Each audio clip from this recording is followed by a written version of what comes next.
בשם השם נעשה ונצליח. We continue with מוסר, כולל חסות. בעזרת השם. So, מוסר על פרשת ויקרא, יום ראשון. יום ראשון. Yes. אמרו חכמינו ז"ל. Our חכמים, our blessed memory teachers in מסכת ברכות, דף סמך א' עמוד א'. אל יסתכל בעריות. That one should not look at arayot and that which one is not supposed to look at. Right? שאפילו יהיה במעלה ובמדרגה כמשה רבנו עליו השלום נאמר עליו הפסוק that even if a person is holding by the madriga of Moshe Rabbeinu and no, יום שני, you go from יום ראשון, go to יום ראשון. That even if a person is in the level of Moshe Rabbeinu, right? And Chas v'Shalom, he comes and he looks at somebody who is not dressed perfectly. Yad leyad lo yigane. Hainu. She'anesh velo yigane. So we learn from Pasuk in Mishlei that even if he is as holy as Moshe Rabbeinu, he will still be punished. In other words, looking at Arayot, right, has certain blemish to your neshama, that even if you are Moshe Rabbeinu, still you cannot protect yourself from that blemish. That's looking at what, sorry? It has a blemish. So looking at... Arayot means somebody who is not dressed properly. Somebody, one who you are not supposed to look at, the sections of one's body that needs to be covered. If a person is exposed to a person with such a uncovered body, he should not look at that. Even the first look has an effect, because the first look is someone can cross in front of you. You don't have control. Like, I can see the second look. Like if someone crosses and then you look again, I understand. But the first look has an effect?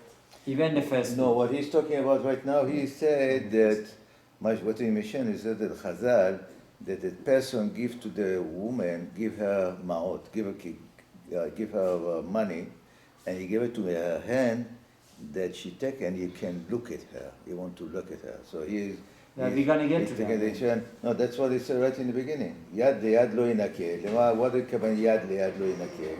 דהיינו שלא ינקה מדיין דאשת חז"ל היא על הסופר מעות, count the מעות מידו, from his hand to the hand of the woman, כדי להסתכל בה. He does it purposely, right? In order to look at her. He gives her the money in order to look at her. Yeah. So but he doesn't give her the whole money. He give her, like he has a coin, and he give her one coin and one coin, so and she can right? So in other words, in this case, he's giving coins, right, from his hand to her hand, and this owner would enjoy. Yeah, that's what he say. Yad liyad lo yinakeh. Yad liyad lo yinakeh. From his hand to her hand. That he would still be punished, Medina, and he would not be safeguarded from the din of Gehinnom. The Rashad has now, going back to a question, right? Even the first look is something that would make a blemish to one's neshama. And obviously, the second look is worse. When the person turns his face away, that time becomes sha'at rason. So we shouldn't be in Los Angeles. That's why those who are careful, they would not put themselves in a situation of going to places that those places are, exposed. Yeah. Right. So, like for example, Bezat Hashem, you find your batzuk b'shat mustachar, right? You send your wife to go shopping. Don't go shopping. Right. Or you use the internet, right, to purchase what you need. Right? Or you put filter on your cell phone or on your computer. This way, you protect your eyes. You protect yourself. There are definitely ways to protect. Lefum sara agra. The harder a mitzvah, the greater the reward. Right?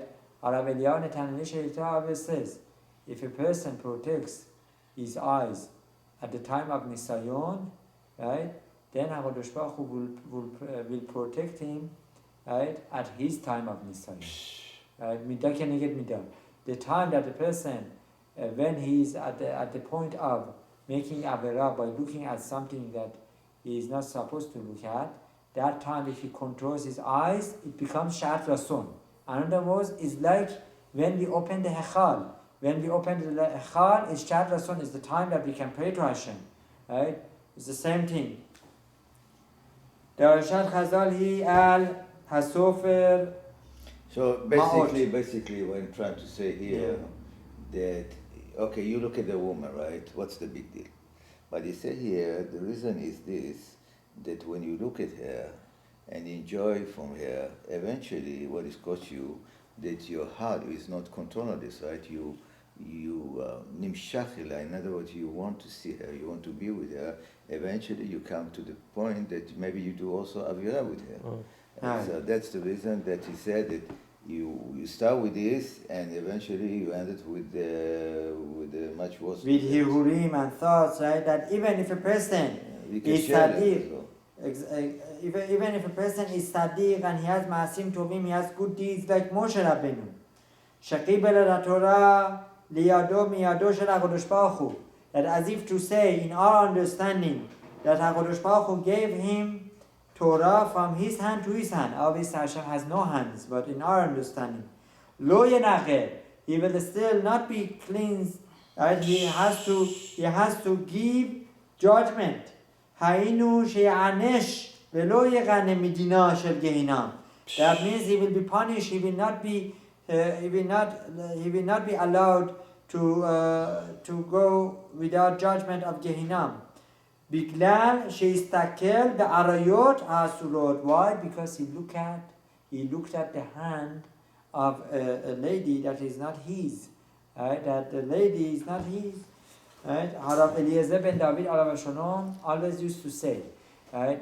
A person who looks at another wife that is not his own wife, right? It is as if he's stealing. Why? Because that wife is not yours. Why are you allowed to enjoy? You're not allowed to enjoy the beauty of something that is not yours. Right. Right? ובגלל שמסתכל בעריות סופו לחטוא בעריות. And ממש מידה כנגד מידה. Because he looked at arayot, then in the end, as Rav Moshe said, he will come to desire to be with that lady, right? Or even not to come to desire, he would have hirhulim, he would have thoughts of avera, and he could be mikshol בעבירה of שכבת זרה לבטלה, לא עלינו. כי יימשך ליבו אחר הנשים המסתכל, right? And it's going to look at the ladies and it's going to desire them. ועל ידי הסתכלות זו הוא מגרה היסחרה בעצמו. Then the יסחרה will be awakened in him.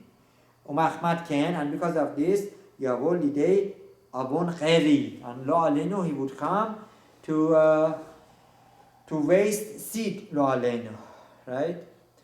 Chamur Kemo Sheitpareh B'Shar Vav Chomer Avon Hosa Zera Levatala. That this is such a, as it says in Sharei kedusha, right, in the previous sections, that this is a very big Avon. May Hashem safeguard us from this Avera. Amen. And our Averut. Now, it goes on to explain Onsho shel hana'a mekavod HaTorah. Right? Hanene mikavod HaTorah. Notel chayab min haolam umit yachev benafsho. Umaaseh de Rabbi Tarfon yochiach. Now, this is a new musar, right? In Sharei kedusha. So Sharei kedusha explains that if a person is using Torah for his self-promotion, for his self-profit, right? In this world, he is going to make himself punishable, right? In other words, whatever happens to him, he is responsible.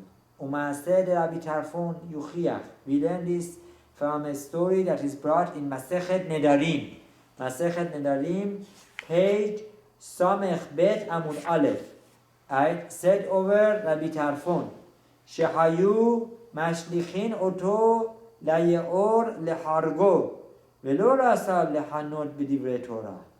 That they wanted, the Shehaya Rabbi Tarfon Ochel Te'enin בשדה משום שסבר שבאותו זמן הם הפכר לכל האוכלים. That one time Rabbi Tarfon was eating from figs in a field, and he thought that these figs are ownerless. ומסה אדם שהיה שומר על השדה, and all of a sudden he found somebody there that was watch guarding. He was safeguarding the field. ומאחר שבמשך כל השנה היו גונבים מהפירות because now he understood that this field is not ownerless, and he understood. No, he said here. No. Go ahead. Since all the time from this field the people come and steal. Right. The shomer, the gather there, so that. He thought that Rabbi Tarfon is the ganav for the whole year. Right? Chashav HaShomer shel Rabbi Tarfon hu haganav. So the shomer thought he is the wanted, right? He's thief. the wanted ganav, yeah. Thief. והנכנסו והכניסו לשק. לשק ורסה. He put one in the bag. So he put him there. He wanted to throw exactly, I remember the story. To the river. Right, he wanted to put him in Guni, right? He wanted to put him in the Guni. Yeah, and throw him to the river. And put him in the river. Amar Rabbi Tarfon, oy lo letarfon she'omdim lehorgo. So Rabbi Tarfon said, why? And Tarfon that he caused himself to die. כששמע השומר את קולו, הכיר שזה רבי טרפון. As the guard, right, as the field watcher, right, heard, wow. No, when Rabbi Tarfon said that, oy lo, he said loud because he's going to die. The Rabbi Tarfon, he says his name, Rabbi Tarfon is going to die. Then the shomer, the one that was carrying the bag and won't throw it him, he realized, and he recognized his voice that this is Rabbi Tarfon. So, then you open it and let him run. Let him back then they didn't have photos. If he will not say that, then he just... והניעו... שמע השומר את קולו, הכיר שזה... והניחו וברח. And he ran away. He left him. He didn't put him in the river. And he ran away. והיה רבי טרפון מסתער כל ימיו. שהציל לעצמו על ידי כבוד התורה. So for the rest of his life, Rabbi Tarfon was suffering. Maybe because I said I am Rabbi Tarfon, because of my Torah, I saved my life. I saved myself. But I don't see anything wrong with this. No, let's talk about this. It's unbelievable. I don't see anything wrong because, okay, he has a kavod Torah. The kavod Torah is also a Talmid Chacham.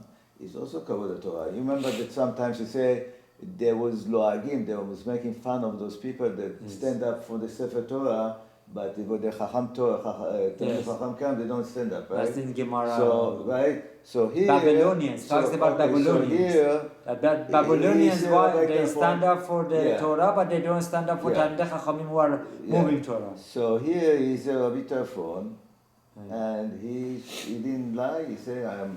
Oy lo Rabbi Tarfon. He said, oy le Rabbi Tarfon, oy le for myself, that I have to die like this. And this is you have obligation to use any tools or any way in your life to save your life. Because the life is a matana de kedusha pu'etena. Is no reason for you to chas v'shalom to somebody lose his life. He has to do any effort to use to save his life, because the life, any moment that you lie, particularly he learning Torah. I have time on that. I can question that. Yeah. Maybe he could have done something else. What he could do? Maybe he could have done something else. What happened is at that moment. Maybe according to him, he should have not said, "I'm Rabbi Tarfon." Maybe he should have asked for forgiveness. Maybe he should have said, wait a second, let me explain to you. As a matter of fact, this is what he said to himself. He didn't say to the God. He said it loud. He said it loud. Yeah, but he said to himself, because he was very tired, he said, Oy lo leRabbi Tarfon. He said, Oy lo leRabbi Tarfon. He didn't say to the God, he said, listen, I'm Rabbi Tarfon, what are you doing? But He said, even that he Oy should have not lo said. leRabbi Tarfon, that he will die in this way. What kind of mita meshuna he should die, right? Okay, so this is something that you can argue about it, right? Now, there is, you have a very valid point. There is Kavod Torah, and there is something that a person is using from Torah to protect himself. When it comes to Kavod Torah, a person needs to always stand up and protest and protect and complain to safeguard the Kavod of Shamayim. Of course. That's no question about it. No. But perhaps over here, this was more personal. Maybe he could have done something else other than mentioning that I am that Rabbi Tarfon. He didn't say I'm Rabbi Tarfon. He did. He said said to himself. He said to himself. Besides, what you can do when you insert in the sack, in the bag of this, what you can do there besides this? Is there anything else you can do? Well, maybe you should have said, wait a second, wait, let me explain to you. I didn't steal all this time. Maybe I did it this time. Maybe you should have said, help, give me a chance. Maybe, I don't know, maybe he could have done something else. Okay. So that's why he had this taina. He said, because I used my Kavod Torah, I was safeguarded. So for the rest of his life, he was worried about his chelek in Olam Haba, that now he used up his zechut of Torah that he had to safeguard himself. בעוד שהיה יכול לפייסו בממון שיניח לו. What he could have done? He could have made this guard, right, to